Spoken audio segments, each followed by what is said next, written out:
All right, well, I'm going to go ahead and get started. My name is Sandy. I'm in my office here at the Rec Center, and I want to thank you for joining me today. Um, Today, I wanted to talk about cravings and how tapping and emotional release therapy can help with cravings, emotional eating, stress eating, all those things. So you can see my gal here on the front page gnawing down on the donuts. And I know sometimes we all feel that way, that we need a little comfort, we need a little sugar to get through our day. Um, Again, my email is on this first page. So if you do need to email me with any questions at any time, um, it's sandra.holterhaus@rockwellcollins.com. So pretty easy to remember. And I'll move on here. So, what are food cravings? It's an intense desire for a specific food. That's one type of food craving. So maybe you're hungry for cheese, or you're hungry for something crunchy, or chocolate is a common craving that we have as well. But it can also be a non-specific desire to eat anything. And that can be more for comfort or emotional eating, or it could be that you get into that pattern where you're also becoming a binge eater. So that's why we have to be able to kind of become aware of our cravings and watch those as well. So a craving is usually for a high fat food. So, cookies, cake, candies, salty foods, chips, popcorn, pretzels, those kind of things, and high sugar foods. So, again, anything that has sugar in. We know that sugar, when they test the mice with sugar and cocaine, they are more addicted to the sugar than the cocaine. So it lights up those pleasure centers in our brain. This is one thing that is very interesting to me. Most cravings only last for a matter of minutes. So if you can make it through those first minutes, I think that can be very helpful. And we'll go through some strategies here as we go through the presentation. But you might ever notice, and I've noticed this myself, like if I sit down in my favorite chair to watch television and I don't have any food with me, but kind of the act of sitting into that chair and turning on the TV sometimes can be the stimulus to start having the craving for a certain food.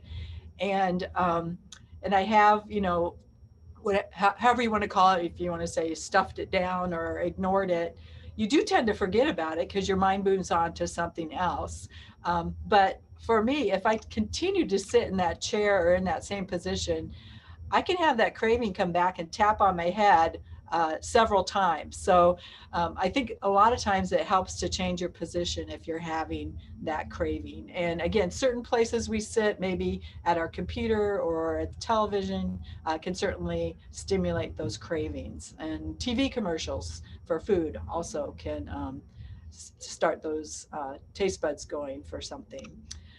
So the problem with cravings is that they're a huge roadblock for people who are trying to lose weight because they just, uh, you can do well all day. And a lot of my clients tell me this, but then maybe they get home from work and those cravings start to hit, or late in the evening, those cravings start to hit, and then they continue to eat.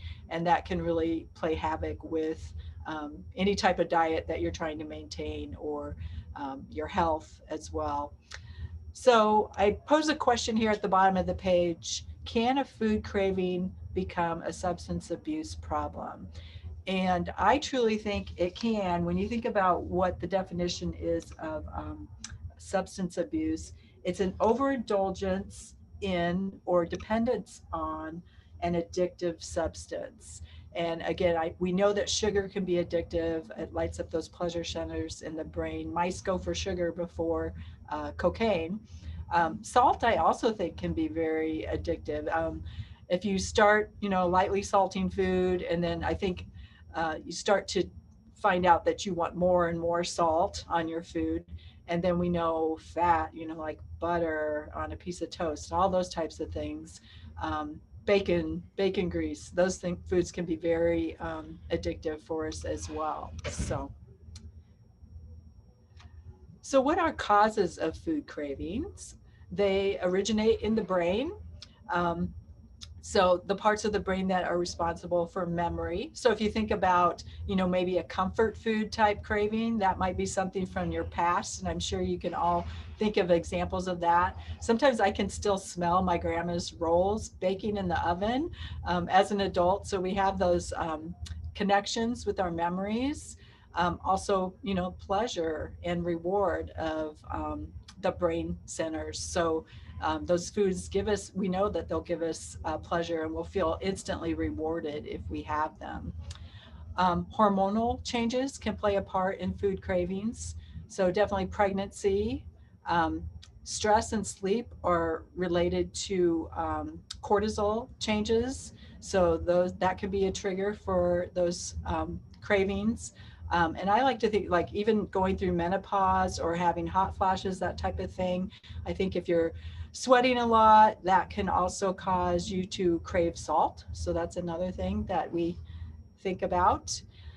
It can also be caused by an endorphin release. So if you think about it, when you start eating food and it's very pleasurable to you, you can have this kind of cascade of endorphins that release, and you'll want to continue eating. So if you've ever had that experience, like maybe you start eating a meal and you're not really that hungry, but then you start to eat and you have that endorphin release from the pleasure of the food, and then you want to keep eating or continue eating.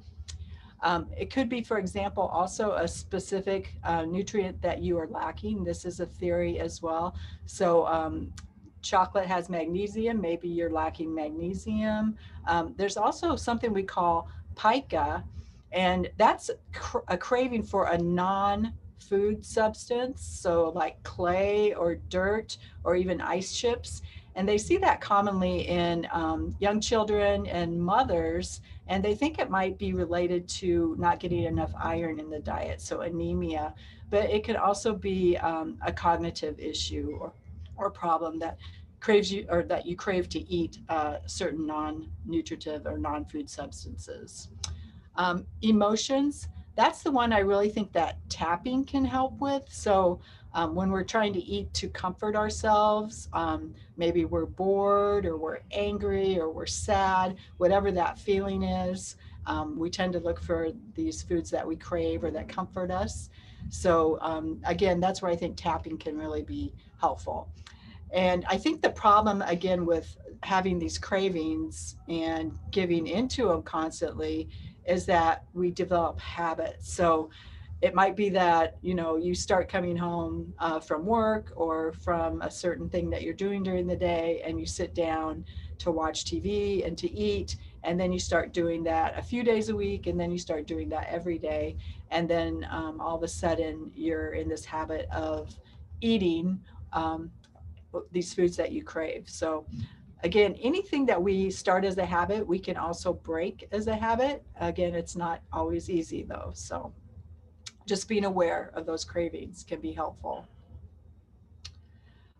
So positive actions to reduce cravings, reducing stress. They took a look at women, rated how they thought of their stress levels, what they thought of their stress levels, and they found that women that reported being more stressed actually had more food cravings. I think a lot of women today are stressed. A lot of people today are stressed. So, but definitely a factor in craving comfort food or emotional eating, that type of thing. They say that drinking water can be very helpful, especially if you're having those non-specific food cravings. So if you're not like just zoning in on chocolate or something like that, but you're having that more non-specific craving. And these kind of cravings to me can be very dangerous, because a lot of times you're looking for a food, you find a food, you eat some of that, you're still not satisfied, you move on to the next food and then the next food, and then all of a sudden that becomes a binge. So if you feel like you're having these non-specific cravings, drinking water and chewing gum can also be a good thing to do if you're having those type of cravings. And that's a little bit farther down here on the list, but I thought I'd mention that. And that's a technique I use sometimes when I sit down in my favorite chair, is just getting water or a cup of tea or getting some gum to chew. We know if we don't get enough sleep, our cortisol levels can be off. And so we want to make sure that we're trying to get that 7 to 8 hours of sleep per night that most of us need. Eating lean sources of protein can help. Protein helps to satisfy us.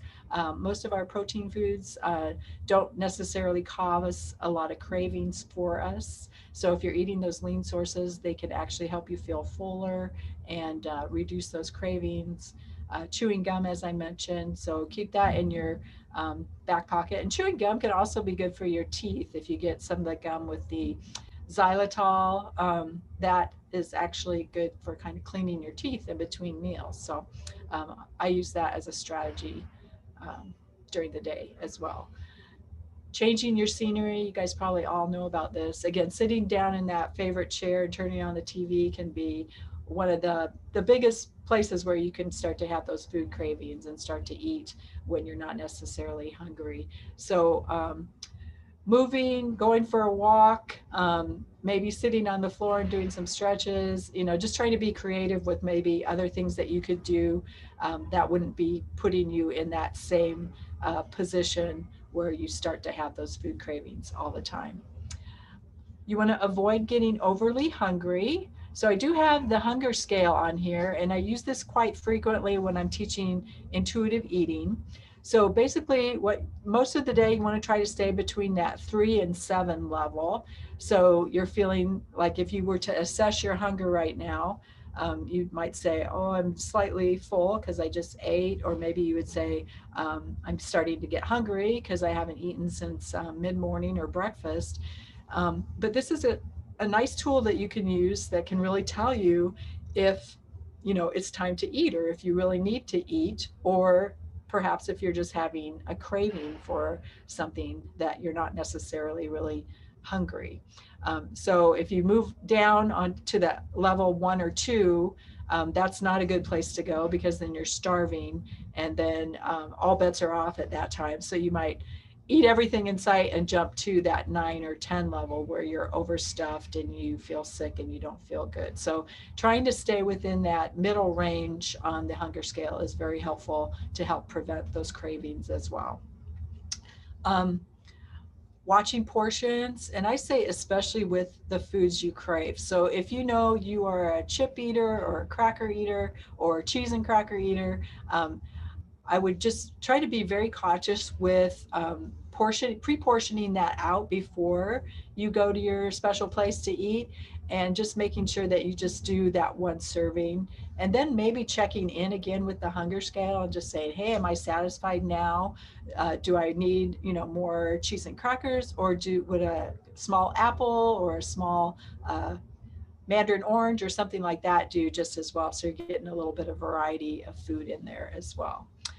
And then there are also some swaps we can do for those foods that we crave for maybe some healthier options. And I'll show you those here on the next couple pages.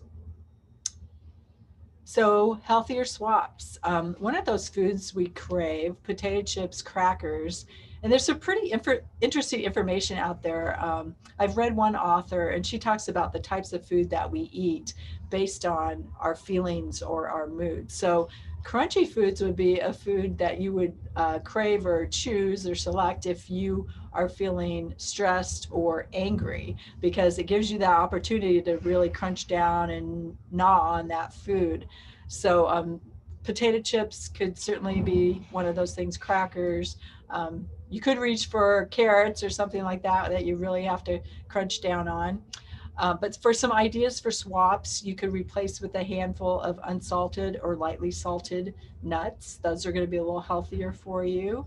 I like to do this at home. I like to mix like a cup of plain Cheerios with a handful of nuts. And that kind of stretches my little snack, but also won't overdo it on calories. Plus the Cheerios provide some soluble fiber. And I'm not talking like the super sweetened Cheerios. I'm talking just the plain Cheerios that are heart healthy and have some good fiber.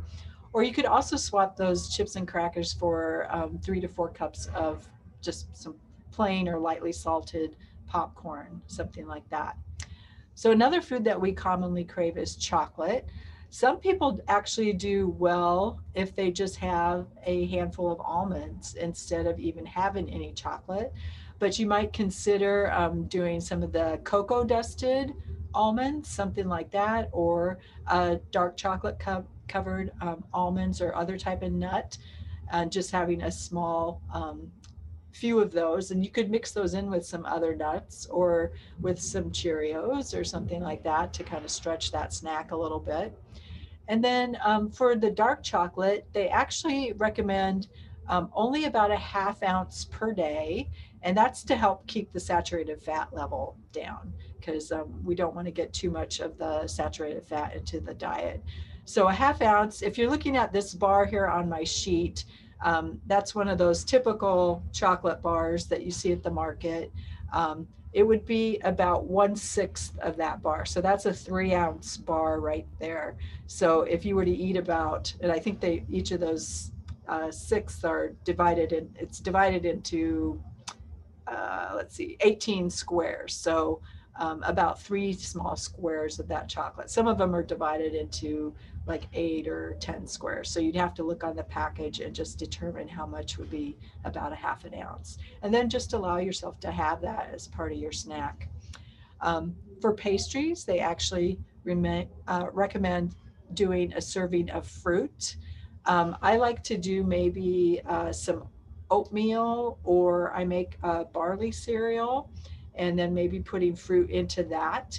And so I get that grain with that fruit that you might typically get in a pastry, but it's a lot healthier for you using the whole grains instead of the sugar that can get into your system really fast from a pastry. So a few more swaps here. Soda, that's a big one. That's a hard one for a lot of people to overcome if they're addicted to soda. So you might try sparkling water. That can help still give you the bubbles that you might crave without all the sugar or artificial sweetener that you would get from pop. You could put some fruit into water as well and just make kind of a flavored fruited water, or what I call a living water, because you're putting in vitamins and enzymes into your water when you squeeze some of the fruit or puts a slice of lemon in there, or a slice of cucumber or something like that. Another thing I recommend for people who are trying to come off of pop would be the flavored kombucha teas. Those are black teas that are flavored with just a whole different variety of either fruit flavorings. They make some pop flavorings. Um, but kombucha tea is fermented, so it's probiotic, and a lot of the sugar gets eaten by the organisms in the tea. So a typical cup of kombucha tea might only be 30 to 50 calories, plus you get the probiotics for the gut. So that can be very helpful with coming off pop. And then I also have a hot cinnamon tea I recommend. The brand is called Harney and Sons, and it's a very flavorful hot cinnamon tea. And I've recommended that to people to also help them with coming off of those that pop addiction or drinking too much pop. So one other thing you might think about is coffee. A lot of times we can add a lot of sweetener to our coffee, and that can make it more addictive. Like we want to have it every day if we're adding, sugar or whipped cream or that type of thing. So if you can drink it black or with a minimal amount of milk or cream, that could be a better choice. You could also try to consider some days not having coffee. And maybe having tea. Black tea in particular is going to have more caffeine in it if you need that little caffeine boost. Or some days I just have a protein shake in the morning, and then I'm not even really, I'm full at that point and don't really even want the caffeine or the coffee later in the day. So I'm trying to break that up a little bit. So, anything we become a slave to can, be addictive. It can cause us to crave that food every day. So trying to just kind of break up the cravings for those food by by pulling in some different things that you can do. So I added on here cheese and dairy. Cheese and dairy actually have a what we call casomorphins, and those are actually opioid-like substances.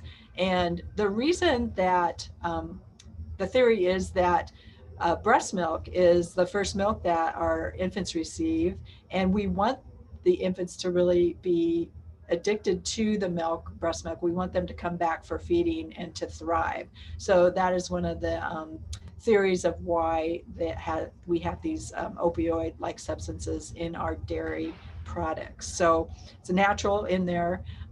But so you might think about that. If you start eating cheese, that can be one of those foods that can become very addictive. It can light up those pleasure centers in the brain, certainly. So if you're going to have some cheese, maybe make sure you're sitting down and pre-portioning that out. Maybe you're choosing lower fat or lower sodium varieties.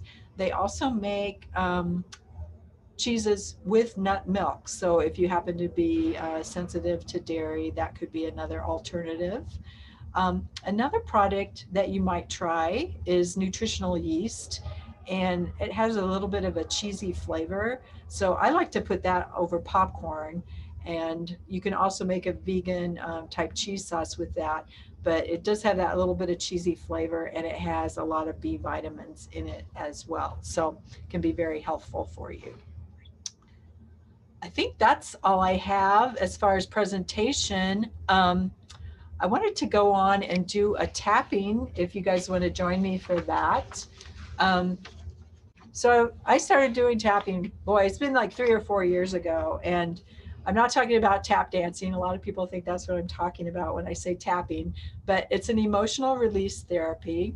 It's like acupuncture that you can do to yourself, and you tap on certain points um, on your body. So like in the inner eye, outer eye, and I'll show you all those. It's super easy to learn. I want to tell you, if you just do it one time, you may not reap all the benefits of doing it.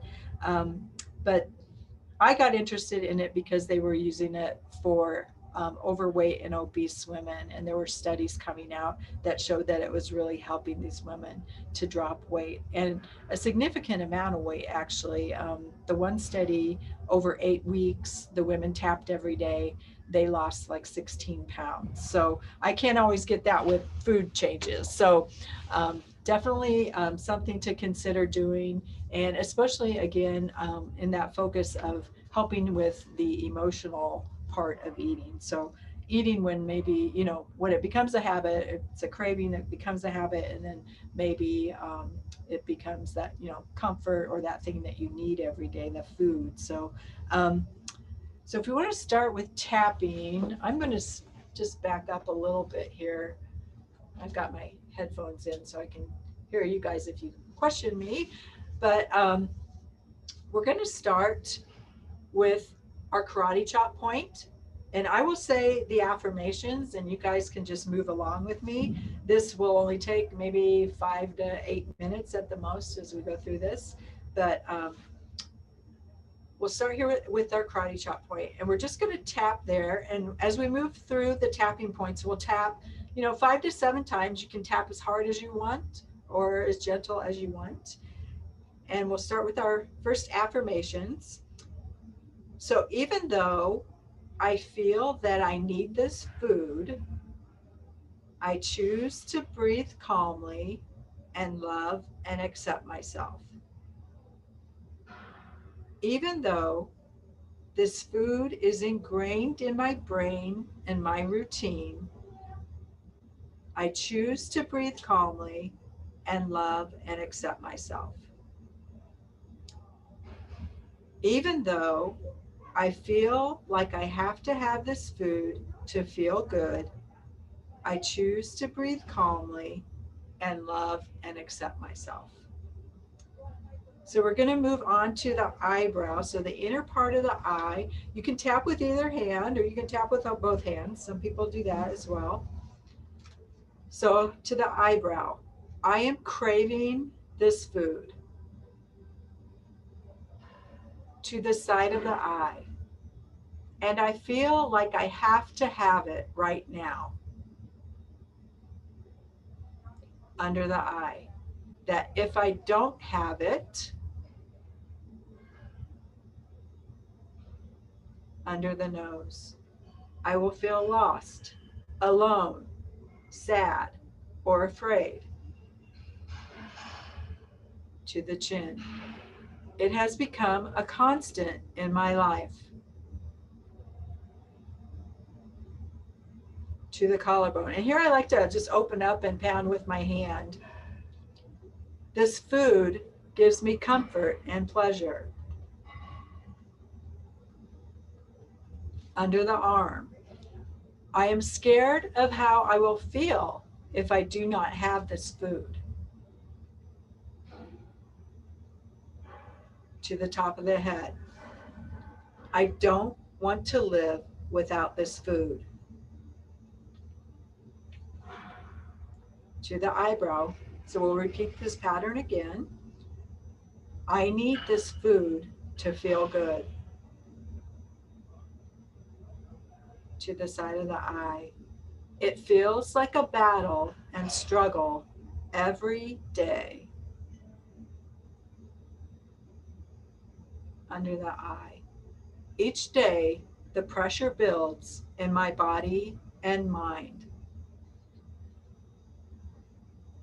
Under the nose. Until I feel like I will explode. To the chin. This food helps take the edge off. To the collarbone. It brings me comfort and calm for a few stolen moments. Under the arm. But I am beginning to feel exhausted. And to the top of the head. And I know eating this food every day is not serving my health. Once more to the eyebrow. Even though I want to have this food right now, to the side of the eye, I open my mind to think about this food in a new way. Under the eye, that this food does not own how I feel about myself. Under the nose, that I have options and can choose to have this food sometimes. To the chin, I have many choices for dealing with my feelings. To the collarbone, and it is okay to sit in stillness with my thoughts. Under the arm, I can choose to have this food or not have this food. To the top of the head, but I will choose to feel good even if I don't have it.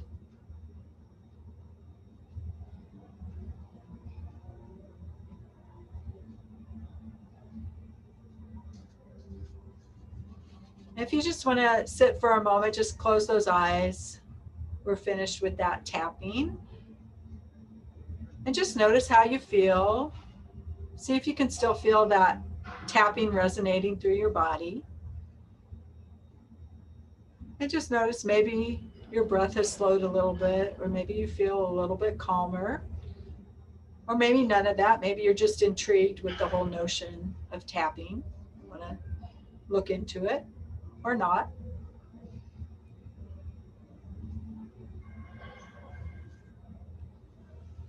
And as you're ready, you can go ahead and open those eyes.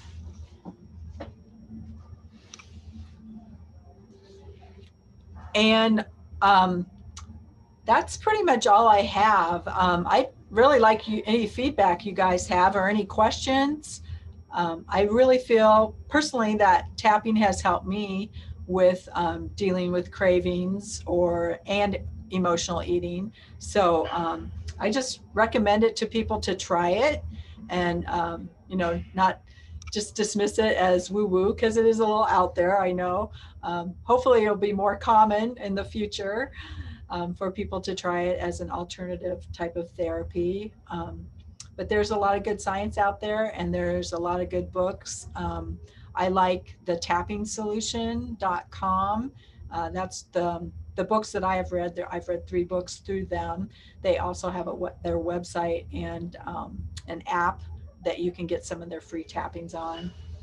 And I do write my own tappings because I teach classes here when we're able, and provide some tappings during those classes. So yeah, do you guys have any questions?